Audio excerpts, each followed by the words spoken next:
orang-orang yang yabkhaluna fis sarra'i wad dharra, orang-orang yang senantiasa pelit dalam kondisi lapang maupun dalam kondisi sempit. Lapang aja pelit, apalagi kalau lagi enggak punya, super pelit.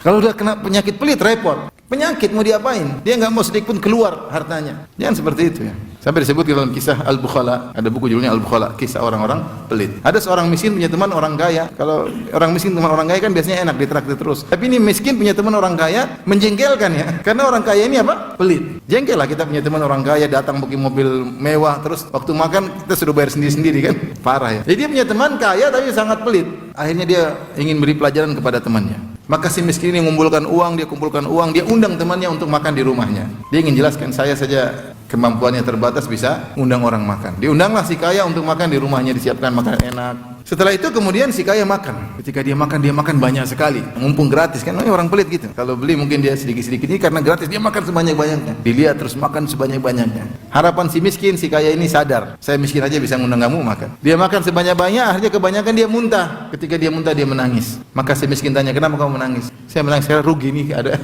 yang keluar. Rugi.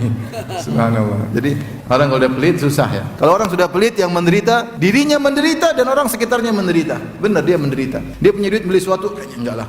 Mau beli ini, aduh enggak lah. Dia mesin ini menderita. Sampai kalau dia sakit, dia cari dokter yang murah. Sampai akhirnya ada orang meninggal gara-gara dokter yang murah. Sana itu mahal ngapa? Buat dirinya saja dia pelit. Subhanallah. Saya kenal seorang, dia meninggal gara-gara demikian. Dia mau berobat ke Jakarta, mahal. Enggak langsung dokter di sini. Akhirnya peralatan enggak cukup, meninggal. Sama dirinya saja pelit, apalagi sama orang sekitar, sama keluarganya, sama istrinya. Kasihan yang menderita bukan dia sendiri. Dan ini kejadian nyata. Jadi dia lagi istrinya naik mobil, tahu-tahu istrinya kecelakaan. Dia lapor, "Mas, saya mobil kecelakaan, Mas." Dia tidak tanya kamu bagaimana kondisinya, tanya mobil bagaimana mobil. Dia tidak tanya istri, tanya tapi tentang apa? Tentang mobilnya. Ini orang pelit mau diapain? Yang orientasi dia selalu dunia, sedikit keluar dari dia marah-marah, penyakit. Maka harus dilawan. Jadi ikhwan, pelit itu harus dilawan, jangan dibiarkan. Antum rugi sendiri. Kata Allah, "May yabkhal fa innama yabkhal an nafsi." Siapa yang pelit, dia pelit pada dirinya sendiri. Benar. Pelit harta dia sendiri rugi. Dia menderita, anak istrinya menderita, teman-teman yang dekat dia menderita, dadanya sempit, sedikit-sedikit perhitungan. Kalau ada yang rusak sedikit marah-marah, orang pelit suka marah-marah. Kalau ada suka marah-marah biasanya pelit. Kenapa kan?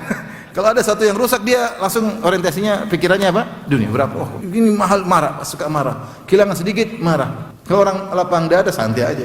Orang sering berinfak.